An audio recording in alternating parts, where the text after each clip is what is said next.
alliance, and there is so much that we can do together. I will begin with making a few brief introductions and thank yous. Please raise your hand when I call your name.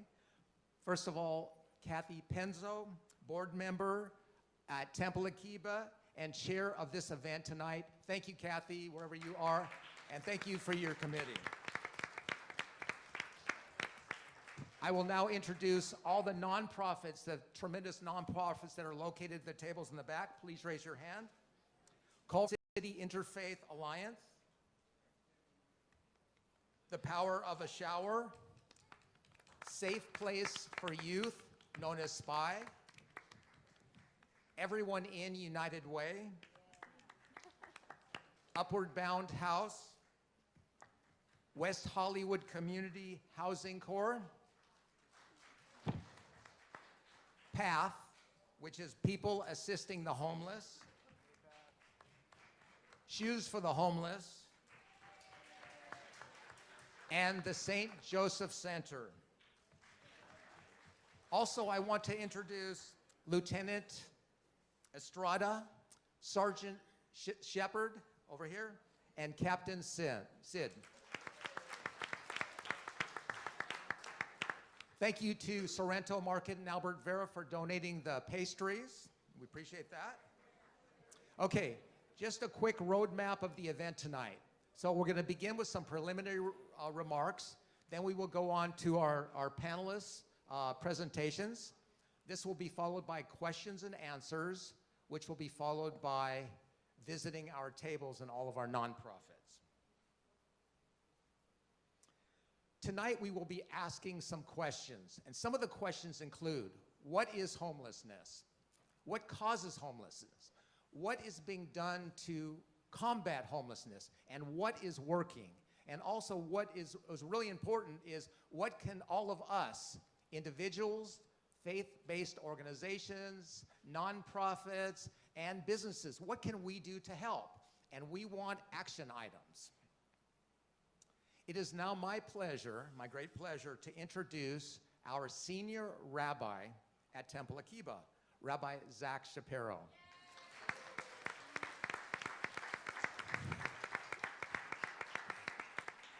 Rabbi Shapiro's passion, wisdom, and insight has guided our congregation for the past 14 years, and he is a great source of inspiration.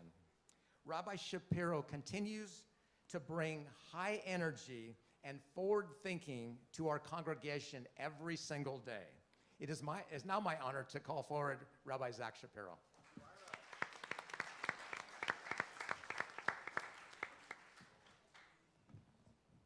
Thank you so much, Ira and Kathy Penzo and the entire committee that has created this environment. I bring hellos not only from myself, but from our cantor, Lonnie Freilich, our senior educator, Randy Bischoff, and all those in our high school department. If you're in the high school, just let's hear you for a second. High school? They're all here, okay. Our Torah portion for this Shabbat teaches about beginnings. Bereshit bara Elohim et hashamayim ve'et haaretz. That when God began to create the world, God began with the heavens and the earth and eventually light. Our rabbis teach that even before creation, there was something else that was created. And the rabbis tell us that there were 36 souls that God spoke to figure out how to create a just and beautiful world. In Hebrew, we call those 36 Lamed Vavniks. And the rabbis never shared at what generation those souls would actually fall into line as people. And they tell us that in every generation, perhaps someone that you meet is one of those 36 righteous people that God consults with to make the world a whole place. Our rabbis teach us that those 36 could be people that you know, and it could be the stranger on the street, and it could be a homeless person. We want you to keep this in mind as our program today unfolds, that the voices you hear may inspire you to listen to the homeless, to work toward ending or addressing homelessness, and realizing that one of you in this room may be one of those 36 people, but also one of those homeless people that you pass on the street. Maybe that person is one of the 36 as well. God said, "Let there be light," and there was light. Friends, let us all become that light that helps lead the world to a better place, one soul at a time. Amen. Ira, who am I handing this to? Got it.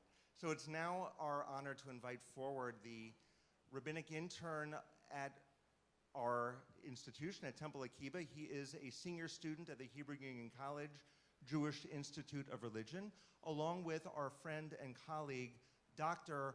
Reverend, I was about to call you Dr. Rabbi, Francis, to come forward to share this next part of our program.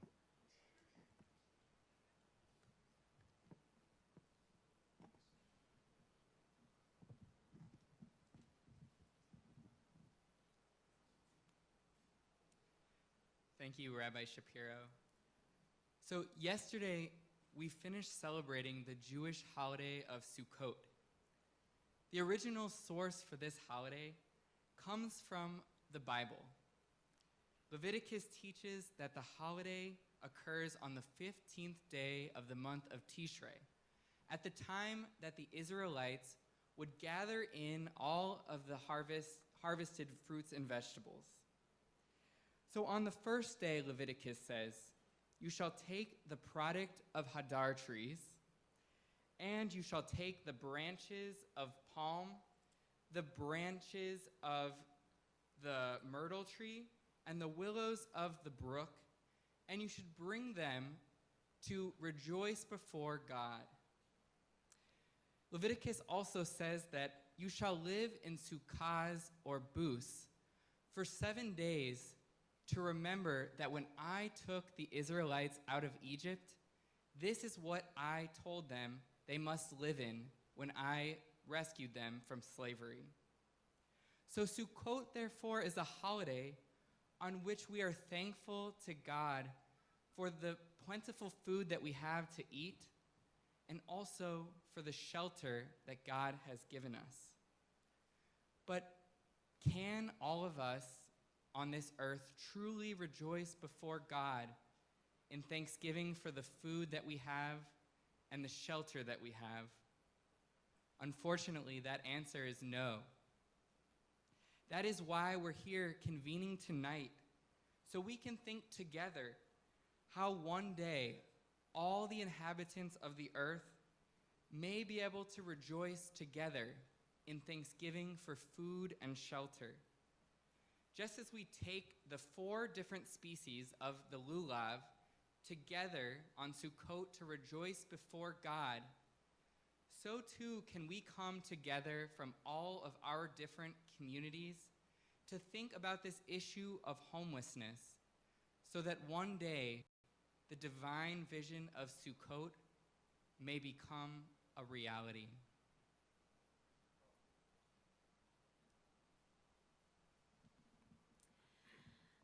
I am grateful to be here representing one of the many faith communities in Culver City. There are many of us as a part of the Alliance and our neighbors and friends, so it's an honor to be a part of this gathering today.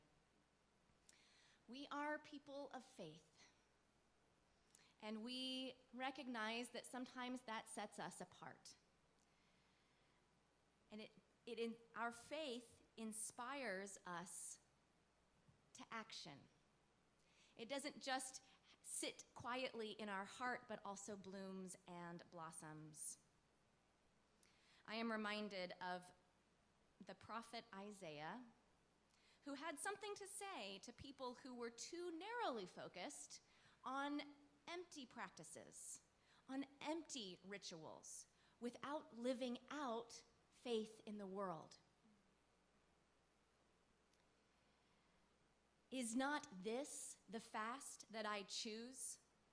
To loose the bonds of injustice, to undo the thongs of the yoke, to let the oppressed go free, and to break every yoke? Is it not to share your bread with the hungry and bring the homeless poor into your house? When you see them naked, to cover them and not to hide yourself from your own kin. Then your light shall break forth like the dawn, and your healing shall spring up quickly. Your vindicator shall go before you. The glory of the Lord shall be your rear guard. Then you shall call, and the Lord will answer. You shall cry for help, and he will say, here I am.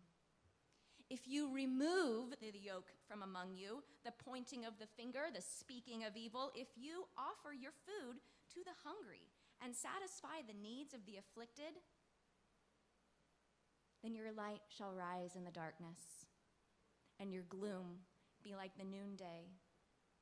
The Lord will guide you continually and satisfy your needs in parched places and make your bones strong. And you shall be like a watered garden, like a spring of water whose waters never fail. Your ancient ruins shall be rebuilt, and you shall raise up the foundations of many generations. And you shall be called the repairer of the breach, the restorer of streets to live in. This is the fast that the Divine One chooses. And that is our call, to live out our faith in action. We come tonight bringing many traditions and experiences and have our hearts open to whatever those blind spots we have, those places where we need to be shown where to go, and that we may be willing together to be transformed.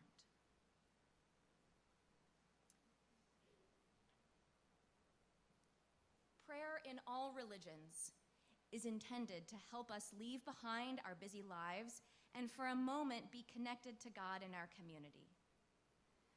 Though the hope is our prayers extend outside of the moment and into our lives. So we want to offer a prayer now together to bring us into the moment and inspire us to take action in the future.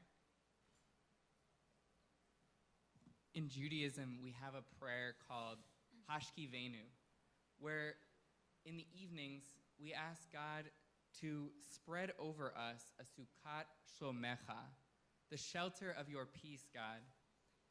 And we're going to use this structure for our prayer, which we've repurposed to be an interfaith prayer for homelessness.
He has an excellent reputation as a leading voice for government reform. It is now my pleasure to call forward my friend and our rabbi's husband, Controller Ron Galperin.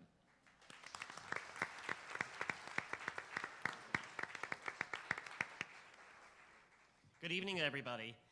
It's so interesting being here in my professional role, whereas usually I'm here at Temple Akiba as the husband of the rabbi.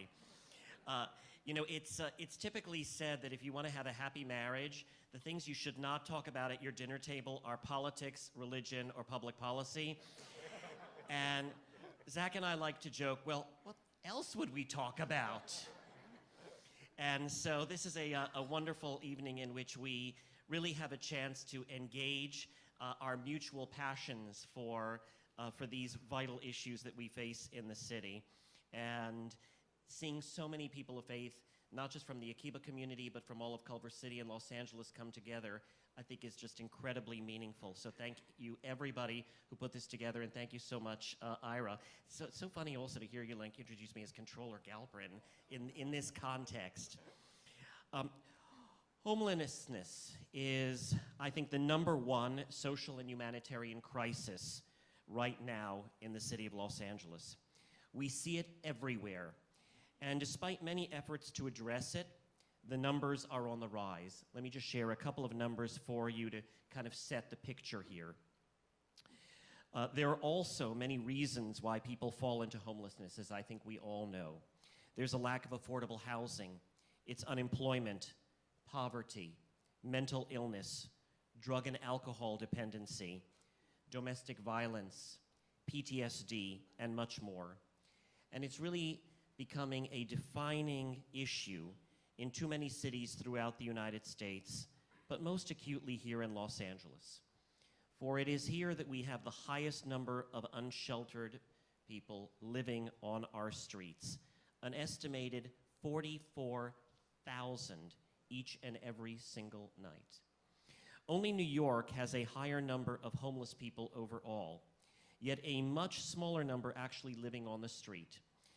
Thanks to an extensive network of homeless shelters and vouchers and other programs, very imperfect, but compared to Los Angeles, at least a greater portion of those who are experiencing homelessness are sheltered overnight.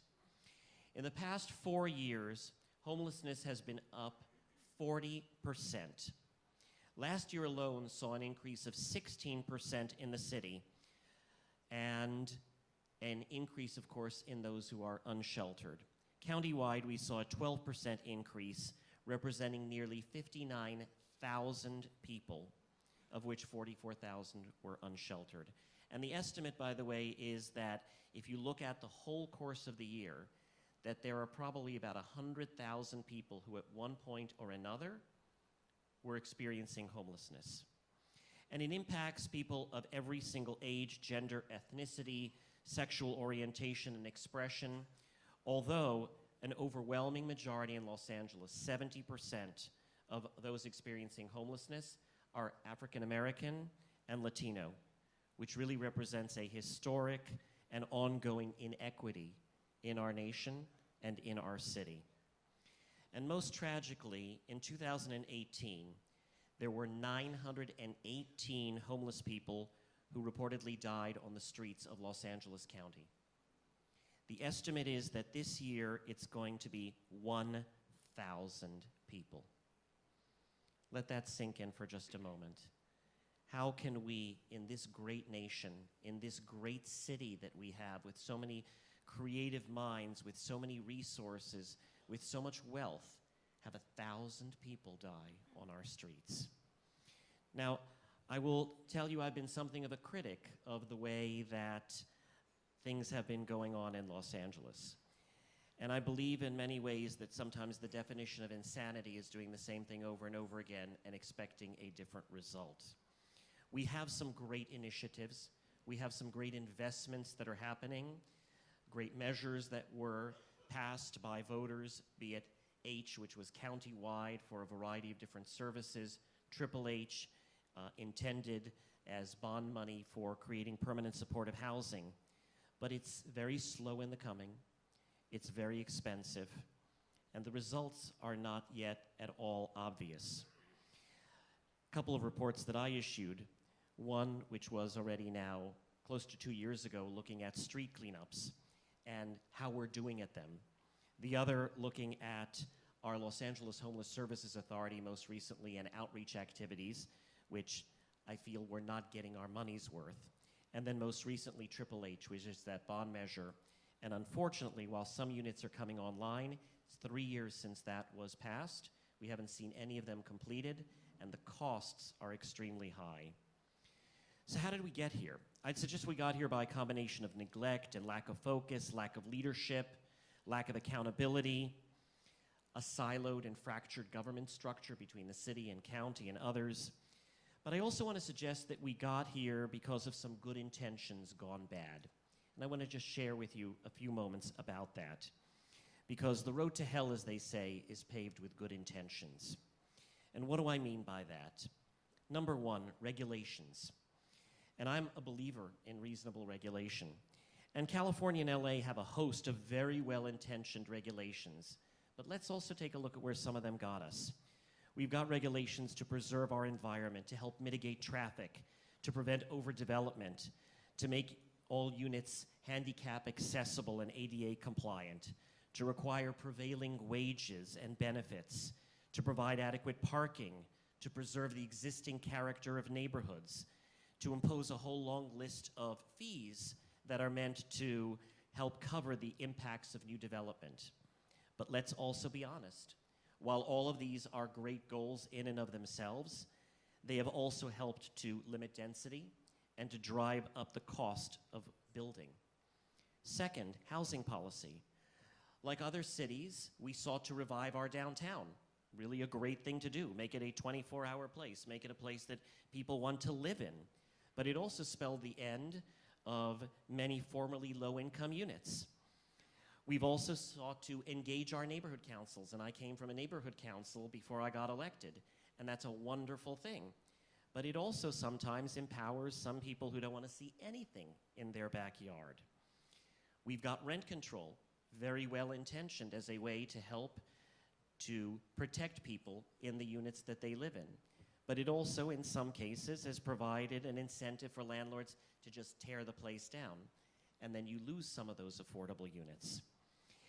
And we also have a focus on permanent supportive housing that has been advocated and very well-intentioned, and I was actually part of that. But it's also, in some cases, come at a cost of some of the more admittedly imperfect and temporary solutions. And how did Skid Row get to be what it is? Skid Row got to be what it is by a lot of good intentions, of concentrating all sorts of services in one place, one-stop shopping, and we see what we have.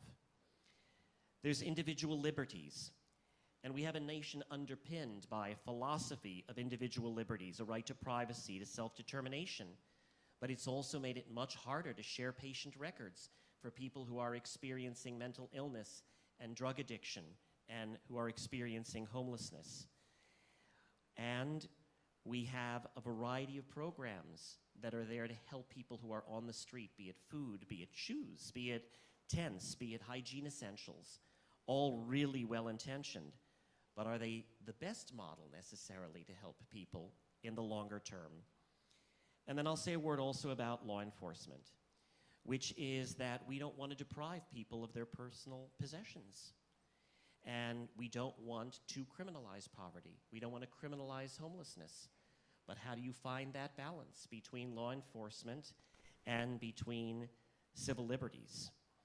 And then we have California voters who approved in 2014 Prop 47, very well-intentioned, to reduce those people who are committing violent crimes from being in jail. We were supposed to find a variety of ways to help them out of jail, and we still haven't quite done that with the concomitant services. So what does all this lead us to? What I would suggest is that this evening we really listen to one another and learn from one another. And all the things that we think we know, we may or may not know. And some of those things that we've long held and believed, we need to perhaps reevaluate. We need to use data to make better decisions. We need to explore innovative solutions, be it shared housing, modular housing, micro units, temporary yet imperfect solutions. And I think we need to be more nimble and more collaborative between city, county, state, federal government, between nonprofits. And I think the fact that everybody is here so concentrated on this issue is a great testament to how many caring souls there are in Culver City and in Los Angeles to make a difference. And we have a great group of panelists who are also going to be sharing this evening and really engaging. And so with that, I will say thank you very much for the opportunity to be here and to bring together two great loves of my life, my husband, of course, and the work that I do. And together, I believe that we can solve much of this problem, but we have to do so in a thoughtful way and in a way in which we really engage well with each other. And tonight is a great way to do that. Thank you very much.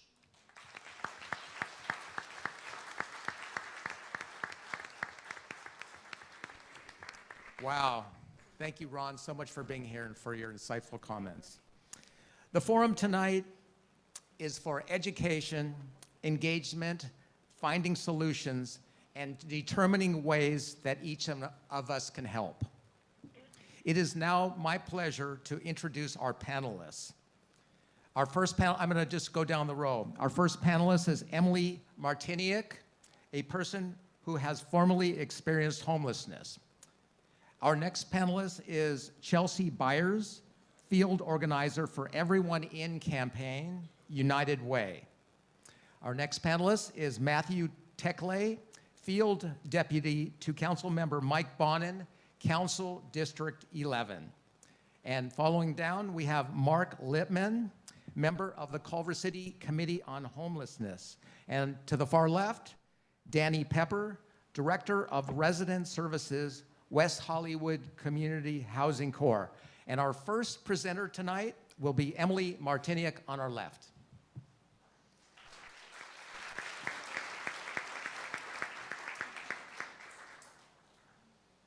Good evening, and thank you, everybody, for coming out tonight for this most important cause. I have a unique story of homelessness. I don't think I'm one of your usual people that you would think would be homeless. My story started a number of years ago. My youngest son was killed in a bus accident.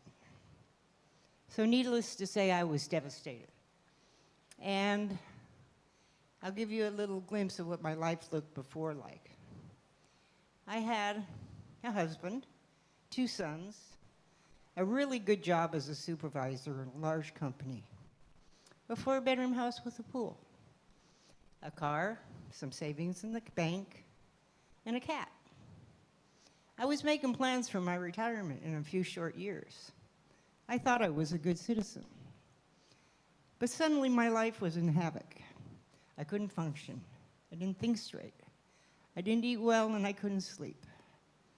My 13-year marriage collapsed.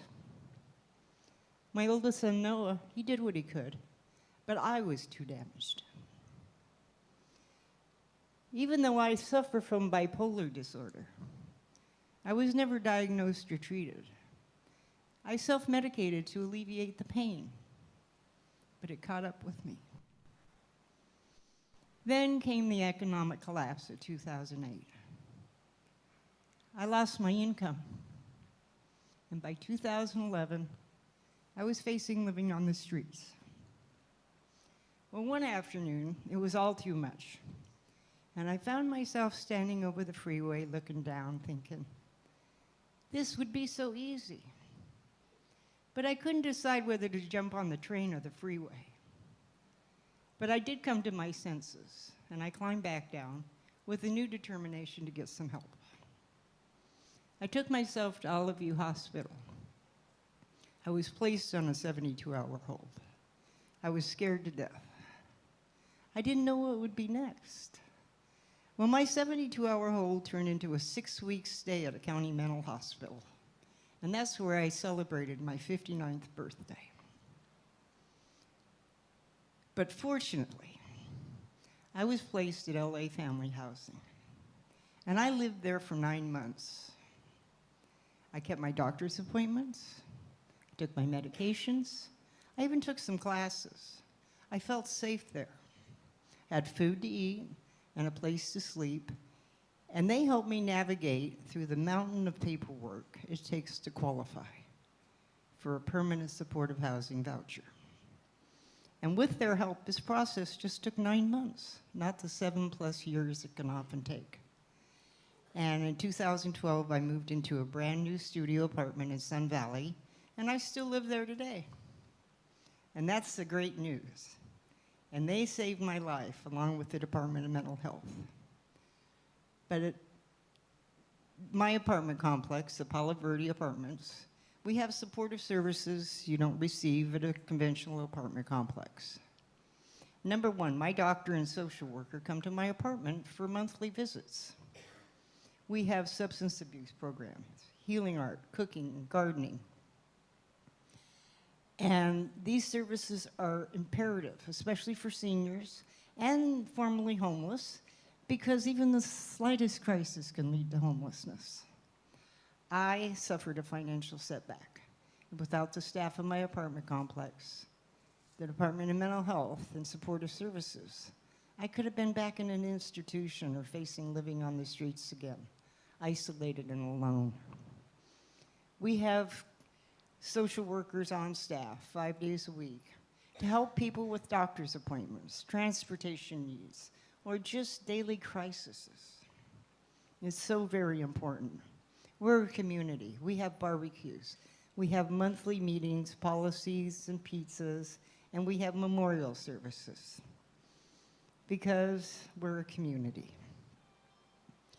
But I know people are thinking, this will never happen to me. And you know, I really hope it doesn't. But that's what I thought. And it happened to me. And it happens to thousands of people every day. Just think of all the people with the fires and floods. We haven't had a good earthquake for a long time. But I think the most important question is, if homelessness did happen to you, what would you want your homelessness to look like? I imagine it would be a compassionate, protected environment with people who care for your welfare and your well-being. Not the bus stop, or by the freeway, or worse. Now I want everybody to open their minds and imagine. Imagine how wonderful it will be when everybody in Los Angeles has a safe place to live and sleep at night. Now I know we can do this because angels perform miracles. And we live in the city of angels. Imagine what we can do together. Thank you. Thank you very much. Thank you. Our next speaker is Ms. Byers, but before you start, I just want to, I see Carlos Silberger in the back. He is the chair of the Committee on Homelessness, and I just want to introduce him. Ms. Byers. Thank you. Well, I have a lot of ground to cover, so I'm going to do what I do really well and speak quickly. I know we have Q&A afterwards, so hang tight. I want to start by saying thank you and for welcoming me here. I've been in the neighborhood for almost 7 years, just 0.7 miles down the road, and it's taken me 5 years to come here. So I say that by admission because I think that's what we're all trying to do is get closer with each other, meet the people who've been all around us, find out more about what's happening, and do good work together. So I'm grateful that I get to be a part of this community tonight and that we're all a part of this community that's working to make Los Angeles a safer place for everyone. So how many folks knew that housing like Emily was describing existed in Los Angeles?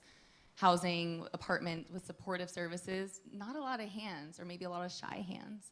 I want to start by saying that that is what we're fighting for, right? Supportive housing for the people who've experienced homelessness in the most vulnerable ways possible.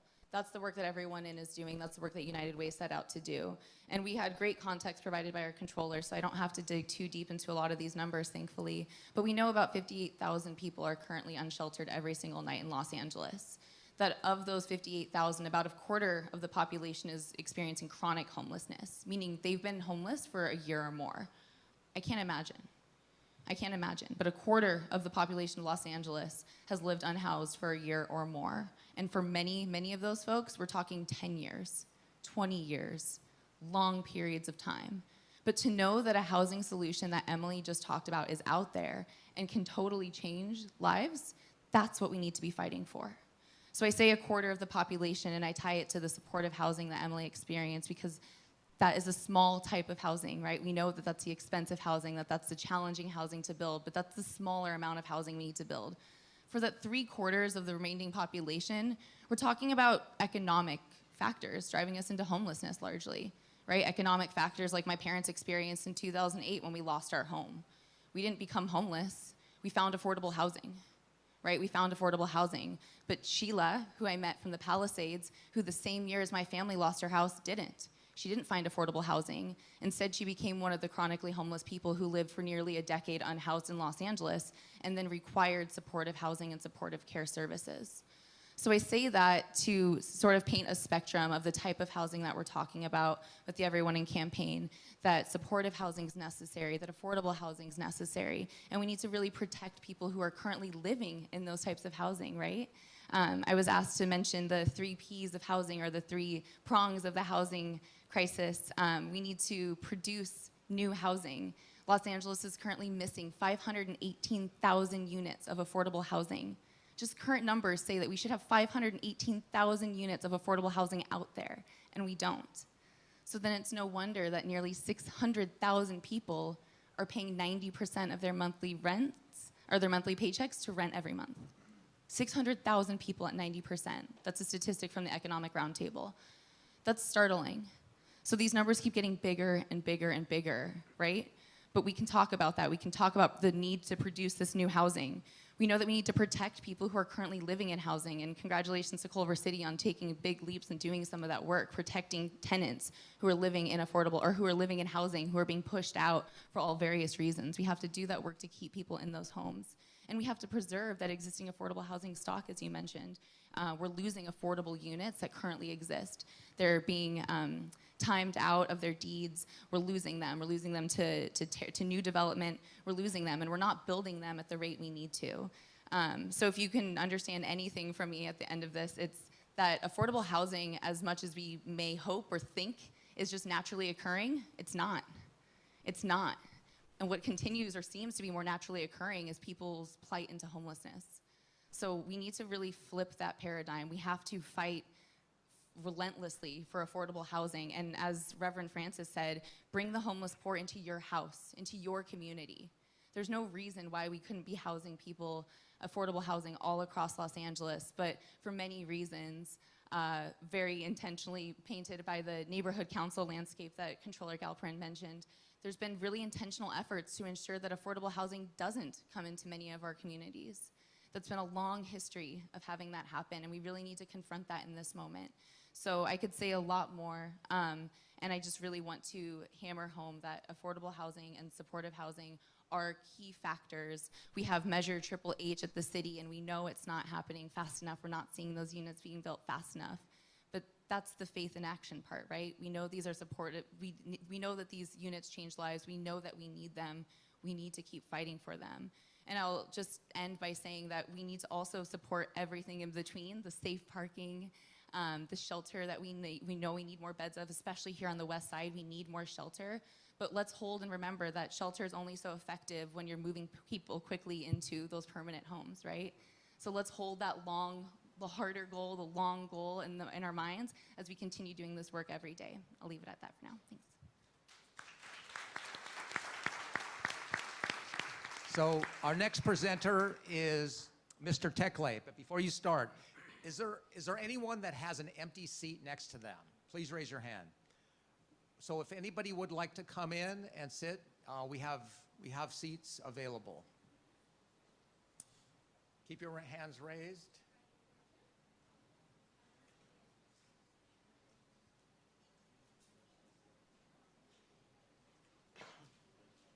Over here.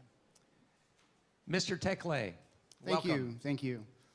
And thank you for everybody to come out tonight. On a Monday evening, seeing a full house like this, standing room only, is quite encouraging and really wonderful. So thank you for being part of the solution. And I want to say thank you to my fellow panelists for being up here. I'm honored to be up here with you today. Thank you for sharing your story, Emily. Very, very powerful and insightful. And thank you to Controller Galperin for really contextualizing a lot of the background and issues that we are facing as a city. I'm a field deputy for Councilmember Mike Bonin, who represents the 11th District, which is really the west side of Los Angeles. It's pretty much everything west of the 405, from the Palisades to LAX. I represent a geographic area that includes Westchester, Playa del Rey, Playa Vista, and Ladera, little strip of Ladera, that's LA City. I've worked for Mike for about 1.5 years, and I'm really what I would call a field marshal. I am the ears and eyes on the ground. I am seeing this issue on doorsteps, in front of businesses, outside my window at a municipal center. It is something that takes up the vast majority of my day. I spend my day dealing with homeless or homeless-related issues. And I can tell you, it's soul-rending at times. It's a very challenging issue to have to engage daily. Personally, in the 1.5 years, I've learned so much about the magnitude and gravity of the situation and the complexity of human experience. Homelessness is not a direct thing that you can define. It is amorphous, it is it's experiential, and it is context-driven. Every person has a different story of how they ended up where they are at. I have never heard the same story twice. A youth that is termed out of a foster care system is experiencing homelessness much differently than a veteran returning home from war and dealing with PTSD. A senior citizen who's being priced out of their apartments is going to need a different sort of intervention or solution than somebody dealing with mental or physical disabilities or illness. So my day, every day is different, and I'm here today to listen to you, to explain how I go through my day-to-day, and to just hear people's perspectives. I have a balancing act. I have a responsibility to the constituents, but I also need to make sure that our unhoused residents are also being dealt with and taken care of and being addressed in a humanitarian and empathic way. Sometimes those are at odds. I have to initiate cleanups, which get people to move up off of public right of way. It takes their stuff. Some would call it refuse, others would call it private property. There is a lot of complexity in how I deal with the problem every day. But like I said, I'm here to listen, and I'm very encouraged to have so many people in the crowd to be part of the solutions.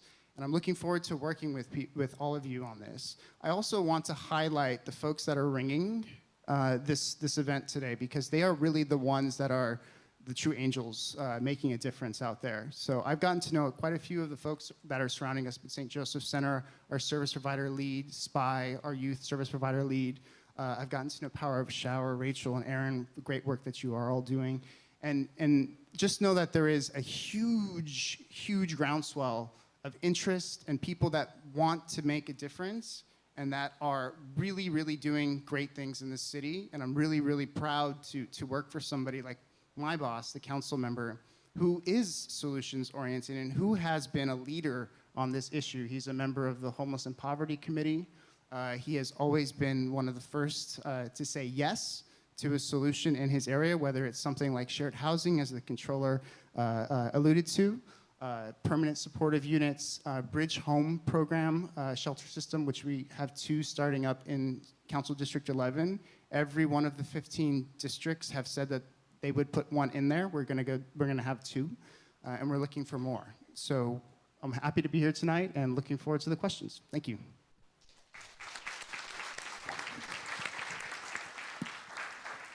Our next speaker is Mr. Lippman. Hi, good evening. First, thank you very much for inviting me here tonight, and thank you so much for everyone turning out. This is an incredible turnout. First, I got a couple questions for you. Put your hands up if you think the government isn't doing enough or needs to do more.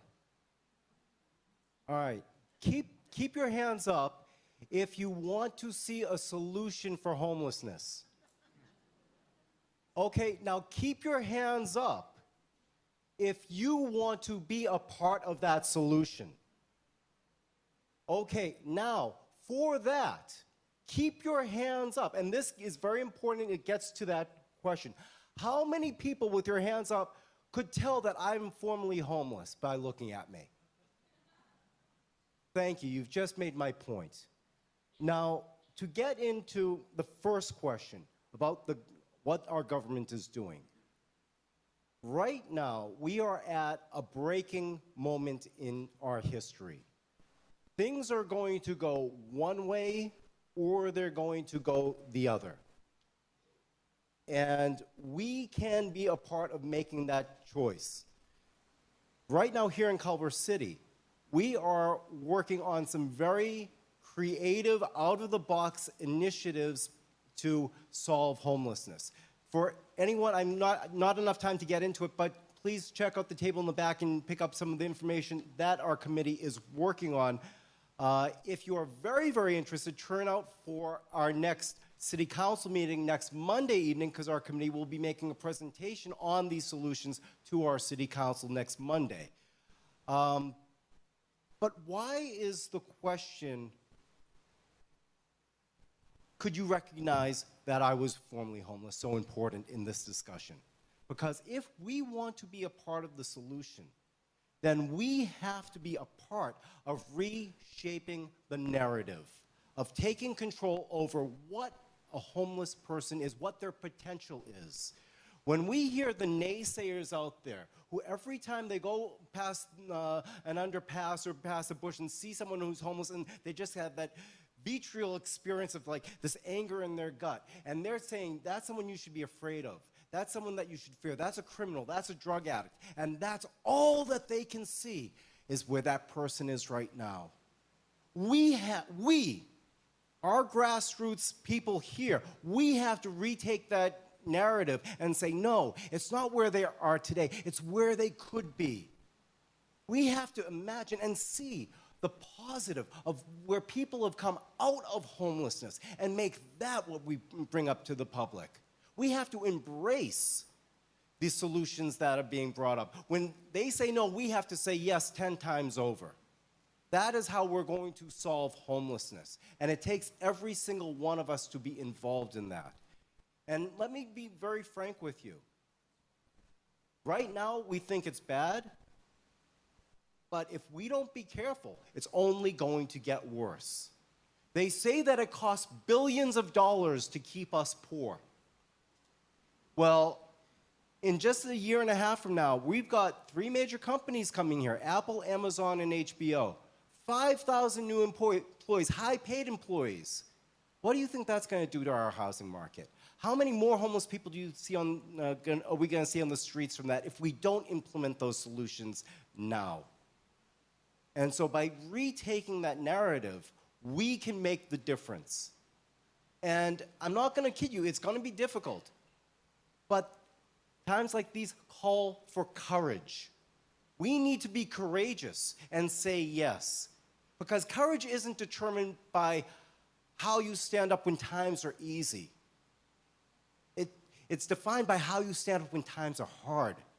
When it's the hardest, that's when you need to show the most courage. Because after all, isn't that what faith is all about? How we stand up is a true reflection of our faith. Whether that be the faith in a force above us or that our faith in our own community, in our own selves. Now, before I pass the mic, just please look around the room tonight at all the new friends here who are going to be a part of that solution. Make a commitment to the people around you to care about the people around you, because that's the only way that you can care about people who don't even see here tonight. Thank you. Thank you, Mr. Lippman. Mr. Pepper. Thanks, Ira, and thank all of you for coming out here tonight. I work for West Hollywood Community Housing Corporation. I work for West Hollywood Community Housing Corporation. We are an affordable housing corporation that was incorporated in 1986 in the city of West Hollywood. And at that time, there were three very vulnerable communities that needed affordable housing: seniors, people living with HIV and AIDS, and people with a mental health diagnosis. And over the years, we've added to our populations low-income individuals and families, formerly homeless folks, transition-age youth, and a growing number of transgender individuals. Today, we have 16 apartment communities throughout the city of Los Angeles, Glendale, and West Hollywood. And over the next few years, we'll be adding 5 projects, apartment communities, to our corporation, housing over 1,300 residents. What we found is that these residents that we have are vulnerable. So besides giving them housing, we have to provide these supportive services. What are these supportive services? I head a department, our resident services team. We have 10 full-time resident services coordinators. They meet with our residents on a one-to-one basis, and together we create an individual service plan. These service plans cover short-term and long-term needs. And based on those service plans, we provide referrals to our community partners and service providers, the folks that are around the outside of the skirts of this room tonight. Then we provide lifelong learning programs. What we found is that if you provide intensive case management services for these vulnerable populations, 90% will remain homeless after a year. The mission of our resident services department is to keep our residents stably housed. So we provide workshops and presentations. They're lifelong evidence-based programs in a few areas: health and wellness, financial literacy, public safety, cultural enrichment, and community building events. It's very important to work with our community partners. We have lead service providers that provide on-site case managers along with our resident services coordinators. And together we provide these, what they call wraparound services. We're just one part of the solution. I hope tonight you'll also be a part of the solution. Thank you very much. Thank you. Thank you to all of our panelists. Fantastic presentations. And as Mr. Lippman said, we are just astounded with the number of people that showed up tonight to be part of the solution. So I am just so happy about that. So now is the time in our forum where we're going to have questions and answers. We have 2 microphones set up on the side. I ask that you please keep your questions to 1 minute or less. And please feel free to get up now, and if you have any questions, we will take your questions.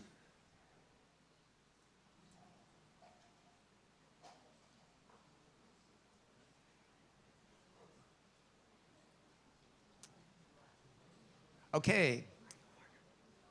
We're going to begin on the right side, and we're going to rotate. Let's start over here. Okay. One more thing, too. Please say who you're going to direct your question to, or you can just direct it to the panel. Direct this to the entire panel. Okay. The question I have is a question I'm sure that many people have experienced over the years. What do you do when you encounter a homeless person sprawled out on a sidewalk or in front of a business? What do you do? Who do you contact? Where do you go for help?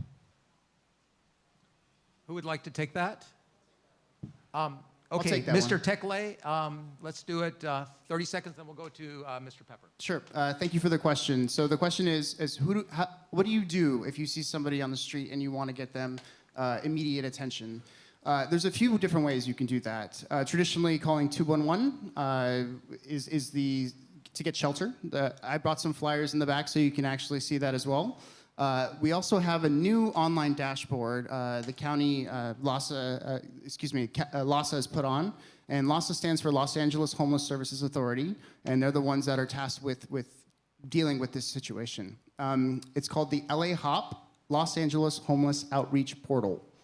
And on that website, you would be able to explain where this individual was, give a basic description, and maybe if they seem like they need specific types of special needs.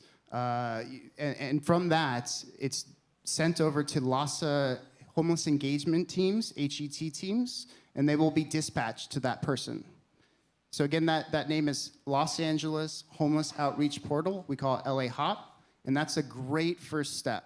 And I've found, since it's gone into effect, it's been very, very successful because not only will you immediately get an email saying that you've inputted this person, but many of the times you'll get a call from LAHSA folks, and they will let you know if they've made contact with that person or people. Thank you very much. Mr. Pepper? 211 would be the number to call. Also in the city of Culver City, call your local city hall, and they will have a social service organization that will send out an outreach worker.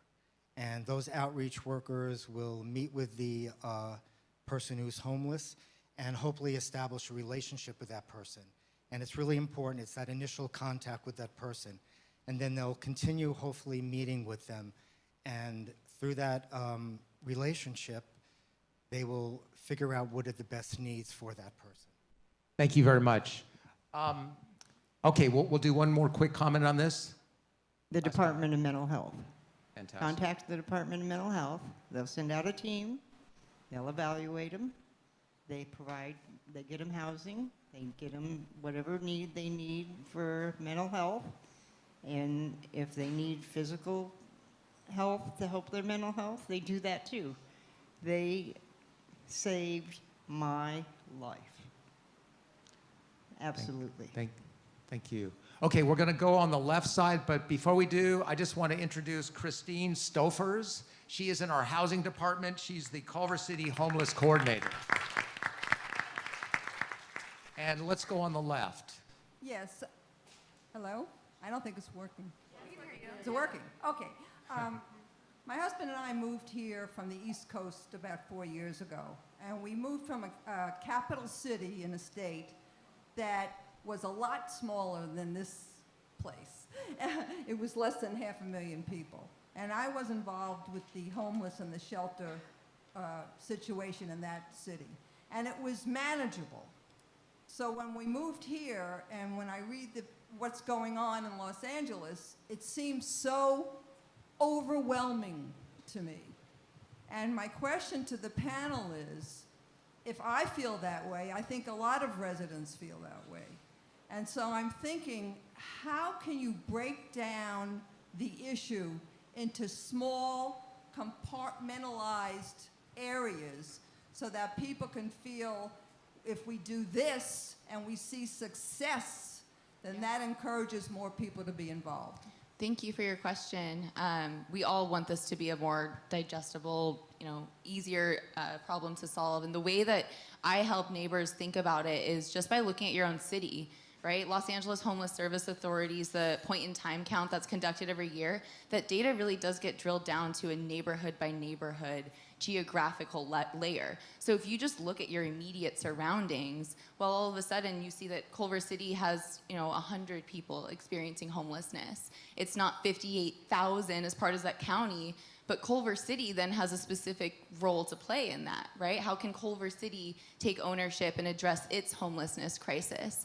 How can Del Rey, the neighborhood I live that's part of Los Angeles, address homelessness in a way that is meaningful to our community also, right? So thinking of it that way, what can my neighborhood do? What can I do? Small steps to get to that 58,000. Because if we're all thinking about it that way, then we will get there. I'll yield. I'd like to add in to that. Here in Culver City, we're in a very unique position because we don't have 60,000 people in Culver City that are homeless. It's about 248-ish people. This is a problem that we can solve in Culver City. And by bringing it local, bringing the solutions local, saying yes, when a solution is proposed. That makes Culver City a beacon. We can show the rest of the region how to do it right. If we take chances on saying yes, then we can have solutions. We can house people. If we go at it, no, the problem is too big, we can't do anything about it, then the problem doesn't go away. It actually just gets worse from there. Thank you, thank you. We'll go on the right side now. My question is for Mr. Littman. Since you are, is it working? Okay. Since you're on a committee in Culver City and you're working with the Culver City government, you identified 3 extremely wealthy companies that are coming here. Is the government in Culver City working with these companies to encourage them to contribute to the community to help to solve these problems? Probably one of the companies alone could solve the homeless problem in Culver City and surrounding cities. And so are they willing to do their fair share? And their fair share means representative of the wealth they have to help solve this problem. Because if we only have, let's say, 300 homeless people in Culver City, well, if we can develop more housing, it's not just for the people in Culver City, other folks who need housing could come in. Thank you. Mr. Littman. I so appreciate that question. Thank you so much. Yes, we can get these corporations to pay their fair share. And the question with these corporations is not just about 300 people who are currently homeless. They're bringing in 5,000 people. Imagine what that's going to do if we do not prepare for the numbers that are coming in. Then more people are going to be displaced, and this can become a nightmare very quickly if we do not hold these corporations accountable. Now, just do the easy math. 5,000 new employees coming here. It costs $500,000 to build a unit, a single unit. Times 5,000, that's $2.5 billion of damage that these corporations are bringing to us. We're on the hook for $2.5 billion thanks to these corporations. Now, for the last 14, 15 months, I've been advocating very strongly as City Council to do a major corporations tax. Tax them for the damage that we know that they're going to do. And I share your concern because when they invited these corporations in, no one was thinking, oh, well, what is going to happen with all these additional employees coming here? No one thought about that. All they saw was dollar signs and the developers saying, oh, well, now they have to build these big market rate things that we want because now they have no choice. Well, if there's going to be negative impacts, these corporations should pay their fair share. Right now, the Financial Advisory Committee for the city is reevaluating our business tax. And what I've suggested to them is do a tiered system that, like, the bigger the company is, the more they pay. And so this is something that is coming across the city's desk very quickly, and I urge everyone to be a part of that, holding these corporations accountable. Thank you. Okay. And we're discussing this at the Committee on Homelessness level, but that's not the total what we're trying to say. So I'm going to go to the left. Judy Sherman, who, by the way, is the president of the Fox Hills Neighborhood Association. Welcome. Good evening. I have a question. In terms of if the governor would declare a state of emergency for homelessness, as sometimes they do when there's an earthquake or fire, what would be an example of a regulation or how he could expedite it if he did declare a state of emergency? An example would be, and I've heard, and I know a lot of people have been to different discussions, that there are building a lot of housing units, and a lot of them remain empty. Would that be something that maybe he could say, you know, you can't keep these empty, you have to fill them, because there are empty units around. This is what I've heard. This is what I've heard around in discussions. But that's just an example. Is what types of things might be accomplished if he declared a state of emergency for homelessness in the state? Because it's not just LA, it's San Diego and all those, San Francisco. You're right, and it's Who would not like just to take- California, it's the whole country. Were you gonna jump in? Thank you. I just will speak quickly to the vacant homes piece that you're talking about, because I'm a part of a coalition that's working to address that. We do know that there's 100,000 vacant units across Los Angeles. The city is looking at a study on that. Actually, Councilmember Bonins helped lead that effort to study and to actually see how many vacant units are out there. Now, we can't just upheaval property rights and force people inside, but we can look at what's possible with those vacant units. Why are they held vacant? What funding opportunities could potentially exist? And moreover, we're really setting a statement by saying, well, those units shouldn't be vacant while there are 60,000 people living unhoused. But to the rest of your question, I'll yield to Mark. 236,000 units LA County are vacant. It's an outrage. I don't know all the circumstances behind each unit, but if you keep that many units vacant, a lot of those are being used as tax write-offs. And the more constrained you can make the market, the higher the prices are going to be for the units that are available. That's why we're seeing $4,000, $5,000, $6,000 a month for a one-bedroom apartment, because we've closed off our housing market. And make no mistake, people homeless on the street is very good business for big developers. Okay, let's go to this side. Thanks, Dr. Diamond. Yes. I'm from the Culver City Democratic Club, and I'm a delegate to the California Democratic Party. My name is Kinkinji. I have a question for Mr. Pepper. The services that you provide in your WeHo community are very extraordinary and comprehensive. What kind of budget do you work with? Are you a 501c3 or are you a branch of city government? And for how long have you been in operation? And my last question is for Mark Lippman, my fellow Culver City resident. Mr. Lippman, we heard in January of this year at one of your city council meetings that the percent of homelessness increased 60% between last year and this year. What do you attribute to that, and how can we solve that problem together? Thank you. Thank you, Doctor. Let's start with Mr. Pepper. Sure. West Hollywood Community Housing Corporation. I do this all the time. West Hollywood Community Housing Corporation is a 501c3, so we're not part of the city of West Hollywood, but we work very closely with the city of West Hollywood. And the city of WeHo has a very strong, robust social services department. We collaborated with the city on their Aging in Place, Aging in Community initiative, which is a 5-year strategic planning initiative to deal with our senior population, all the baby boomers that are retiring now. And they also contract out with a number of social services organizations, Jewish Family Services, Age Project Los Angeles, the LA LGBT Center, the Alliance for Housing and Healing. I mean, there are just a ton of social service programs.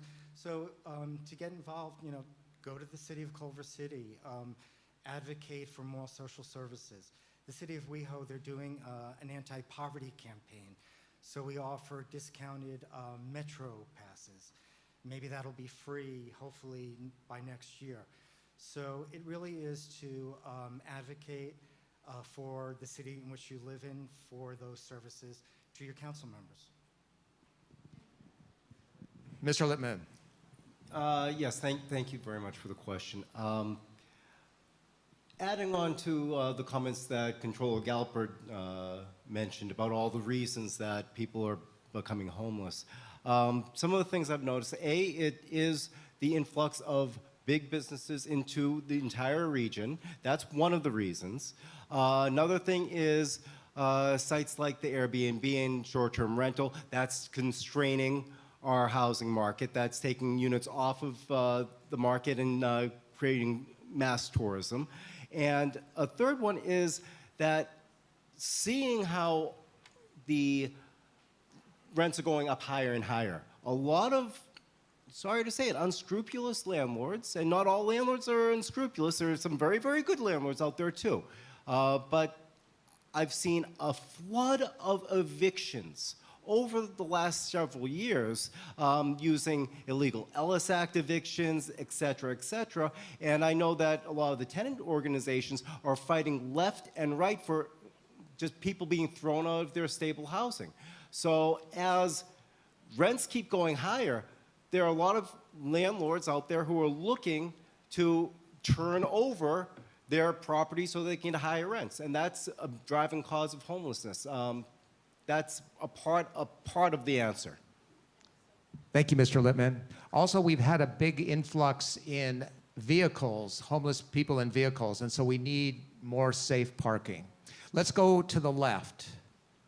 Yeah, my name is Paul Ehrlich. I'm not a member of any organization in particular, but I did have a question. There's one area that nobody here has discussed at all, and that is not Proposition HHH, which is a good program for Los Angeles. They've done a lot of work, and unfortunately, homelessness has overtaken the good work that they've done. My question is, what about the taxes that we've all paid to LA County? Where is the Proposition H money? Why hasn't, for example, Culver City received a dime? What's going on with millions and millions and millions of dollars that the county has accumulated? Show me the money. That money can be used for homeless. Thank you. Miss Martinez, go ahead. Okay, I'm a member of the Los Angeles Regional Homelessness Advisory Council. That's the people that are spending the money. We meet quarterly. We have a meeting coming up December the 5th at the United Way, Los Angeles. 9 o'clock in the morning till 11. Everybody's invited. We have public comment. And you can go to the Board of Supervisors Homeless Portal, see where your money's going. It's posted all the time. You can have initiatives. You can make an initiative. You can be heard. We allow everybody to come, and we listen to everybody. But here's what I got to say. Here's what I would like you to do. Remember me. Remember my story.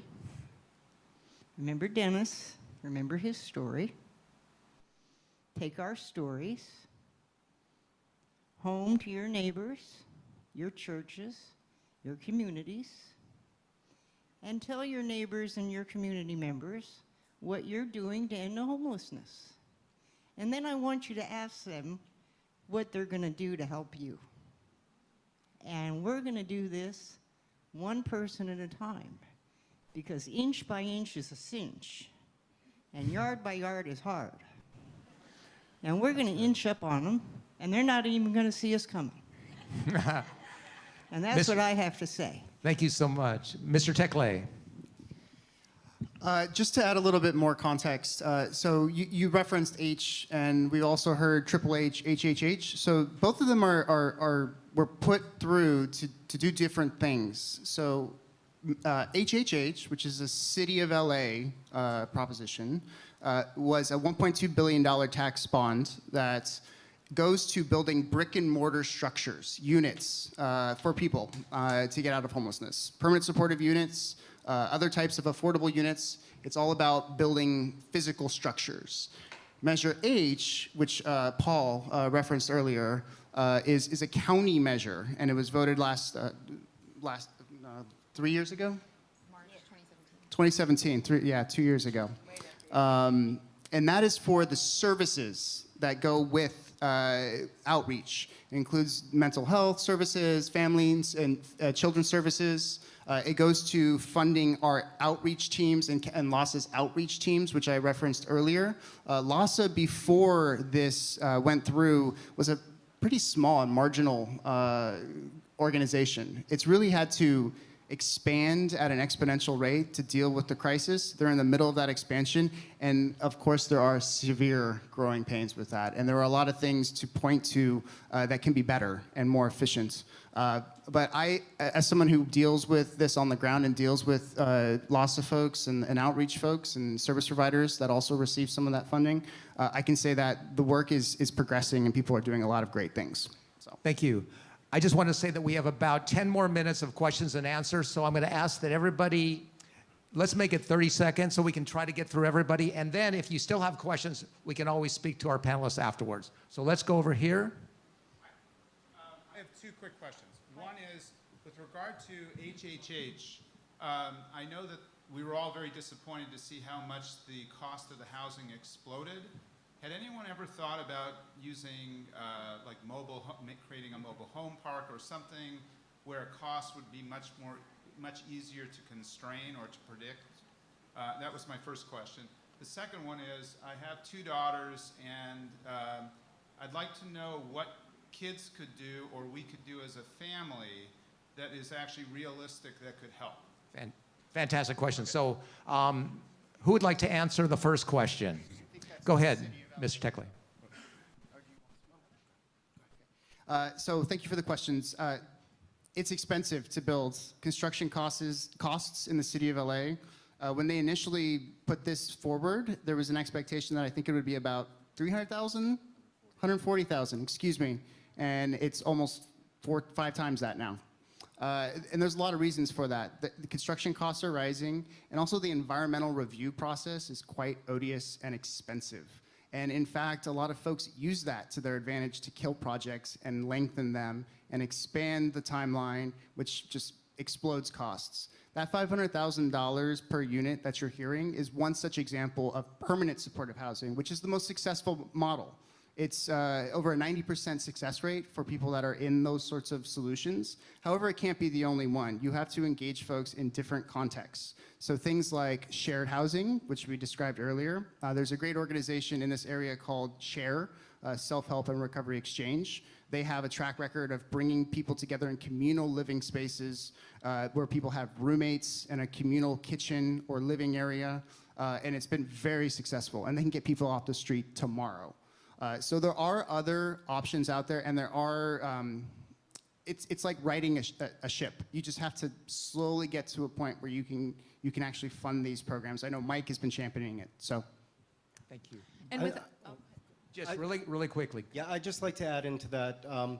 Perhaps there is a reason why it went from 140 to 500K. The money got there, and then all of a sudden the developers saw the money. But this brings us to a very interesting point now, because now that the price has gone so high, those out-of-the-box solutions, prefabricated housing, ADU units, auxiliary dwelling units, granny flats, those are starting to get a lot of traction around the political sphere because we have very low-cost solutions that we can implement that would save us tons of money over that 500,000. I don't remember your second question, but I'll pass the mic at that point. Actually, we're gonna move on. Thank you for your question. I mean, unless anybody has any. I was just real jump quick. in. Without knowing the age of your kids, but the Everyone In events calendar is constantly populated with a lot of great events.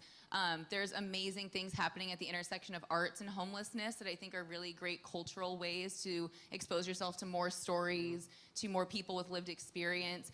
Find ways to get your kids having these conversations, right? That would really be my suggestion. And the Everyone In events calendar, everyoneinla.org. I see you have one of our papers in your hand already. You're doing that's a good first start. And bring them to city council. Get them engaged in the political process early. The next generation of leaders needs to be better than the last, right? Thank you so much for adding that. On the left. Hi, I was just wondering what's being done to help homeless foster kids who aged out of the system? Who would like to take that? Turn around and talk to Safe Place for Youth right there. I'm sure they've got a lot of great questions or answers for you, just to keep it going. Anybody else? On the right. Hello, my name is Maria Montgomery. I'm a Jewish war veteran, and I want to address this question, or actually a comment and a question to the council member. You forgot one of the reasons why the homelessness exists. And this I know through experience and, through the Veteran Affairs, is that there's a lot of homeless being dumped here in California from other states. That has to be addressed. And then another thing, I want to ask a question to Ms. Martiniak? Martiniak. I have a very soft heart for the elderly. I'd like to know how the elderly can be helped on a more faster way, so to speak. Thank you for that, because last year, even though homelessness went down the most in Los Angeles County, senior homelessness went up 20%. So, I imagine I could go to work. I can maybe go to work at Walmart and stand for 6 hours. I don't think I could make 8. But I don't want to, because I've already worked all my life, and I'm collecting my retirement and all that now. I finally got old enough. I didn't think I was.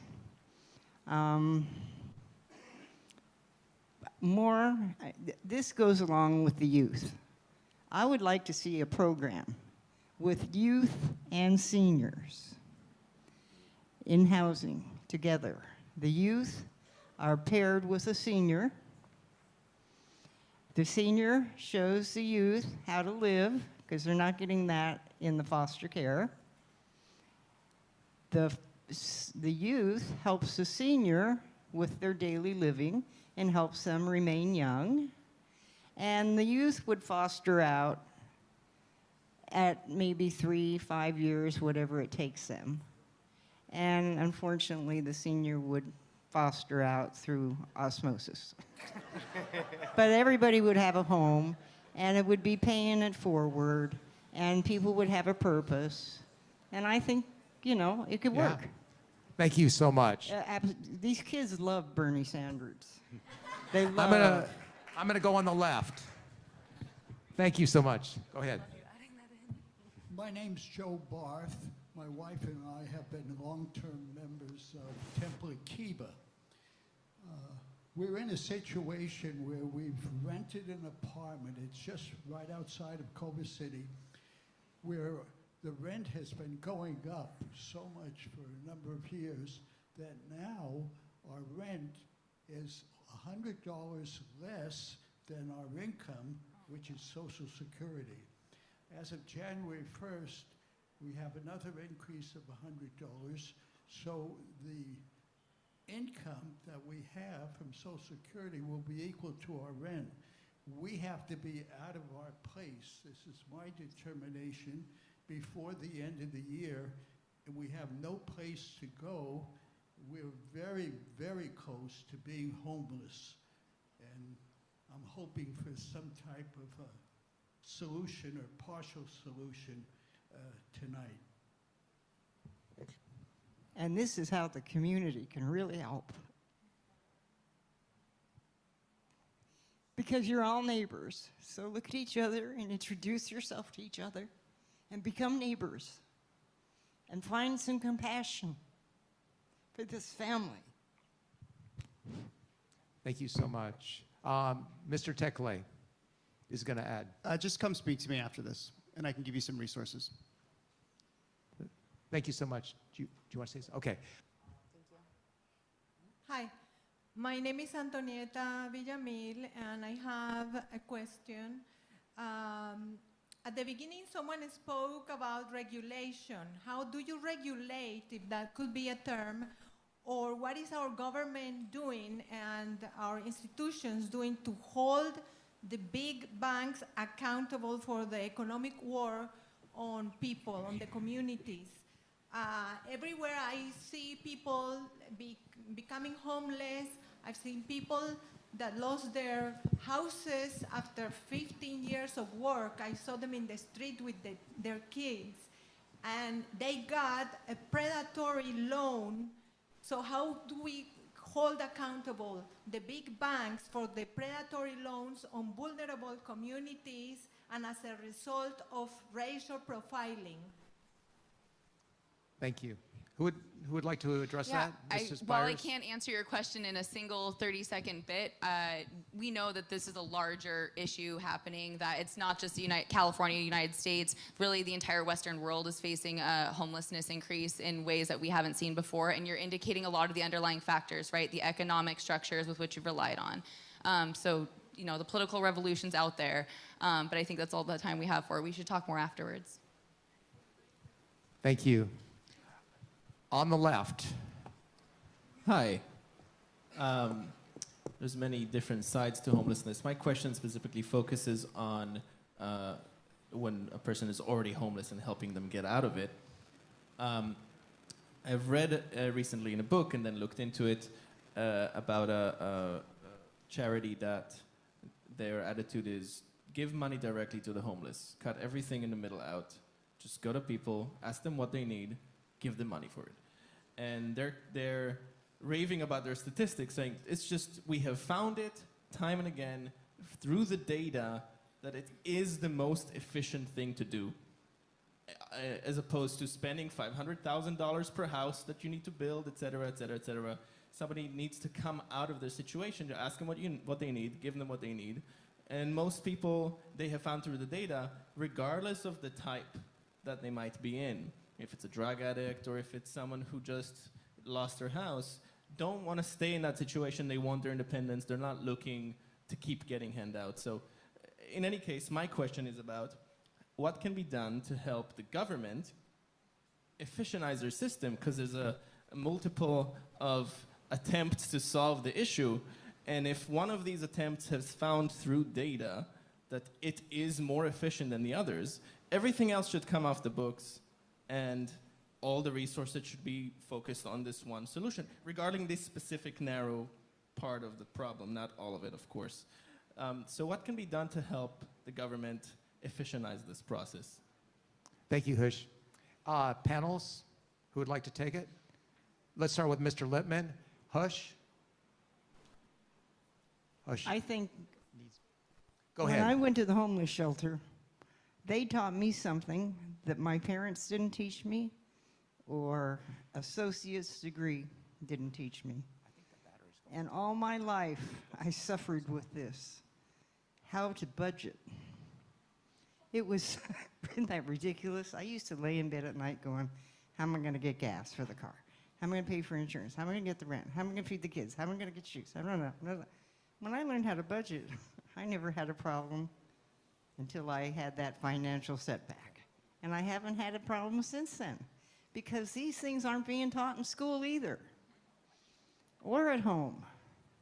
They need to drop the phone or the TV or something and start educating the kids. I talk to kids all the time. They don't like seeing this homeless problem, and they don't want their kids to see it either. And I ask them, and I'm sure everybody here probably went to school, and everybody wanted to be something. But I don't think anybody ever wanted to be homeless. Thank you. Okay, I'm going to go with Mr. Lippman, and then we're going to take just one more question. I'm sorry, but then after that, we need to wrap. Just to get back to the question about what we can do to help the government solve this problem. First and foremost, get involved. Be that squeaky wheel. Be the thorn in the side. If you start getting in their faces, not violent, but getting involved and making your voice heard, that pushes the government more than anything else. But I tell you what we really, really do need if we want to get to the solutions is to cut through the red tape. You wouldn't believe how long it takes to get from point A to point B. You need about 3 to 4 meetings to go from proposing a solution to voting on it and making it a reality. But it takes 6 months sometimes to get the right people around the table just to have that meeting. And if you draw that out from meeting to meeting, that's why it takes so many years to get the solutions, because the red tape. And if you want to get the government moving faster, tell them to fast track this and really make it a priority. Thank you, Mr. Lippman. Okay, let's go to the last question on the right. Hi, my name is Freddie Weinberg. I'm just a member of the temple, and clearly there are quite a bit of challenges to building and getting people off the streets. I guess my question, the numbers that I heard before was that there was somewhere in the area of 50 or 60,000, but there's as many as 100,000 people who will be homeless in the course of a year. What are the things, the wraparound services and the programs that are making the difference for individuals to get them off the street, to provide them the meaning and the job or whatever it takes? Panelists? Mr. Pepper. Well, once they get into housing, we can provide those services. The Los Angeles Services Homeless Authority, they do have preventive funding and rapid rehousing funding. So just if you wanted to contact LASA, there are services provided for those specific supportive services. A lot of the money for Measure H is once they get housed. By the way, let me just say, we do have to be nimble, and there are a lot of regulations. There are different models out there. The Housing First model works, and that's the model that we use. We provide the housing, we get them off the streets, and then we provide the services on top. Mr. Lippman? Yeah, I'd just like to add into that. I'm a big fan of Controller Gallopert because he's really made this a point, is that services need to happen.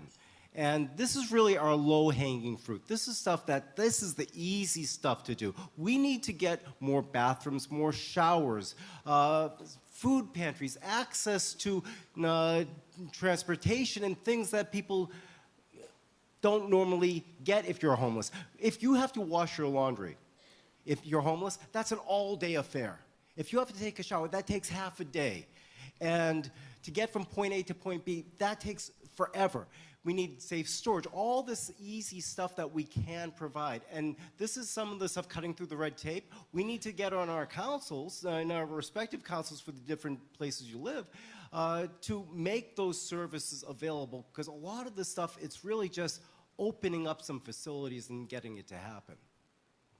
Thank you, Mr. Lippman. Thank you so much. I would just like to add on that particular question that in Culver City, we contract with St. Joseph Center, who is here, and Upward Bound House, and they provide services. Thank you, everybody, for your very, very engaging questions, and to our panelists. I would like to call Reverend Rosenau now to come up and say some closing remarks, and then we will move on to one more thing. Let's take a deep breath. Friends, we have a special moral voice. People of faith, people of no faith, we have something specific that has been placed in each of our hearts this night. And we have that moral voice to be able to share. You know, it's funny, we live in a place where you can live across the street from someone and live in a different city, right? Or you might live in one city and worship in a different one. You know, you can double dip. You can go to the, you know, if you worship in Culver City, you can come to the city council. Or if you live somewhere else, you can go and have your voice heard. Be a moral voice in our communities wherever the Divine One has put you. We all know what those conversations are like. When fear takes over, we can be voices of hope. When those people start wagging the finger, like the prophet Isaiah said, and speaking the evil, we can hold the holy space. Compassion doesn't mean accepting homelessness. It means reminding other people that the unhoused person we may see has a name. That's what compassion means. You are a beloved child of God, and saying it again and again. Faith communities, wherever we are, we can make a difference here in Culver.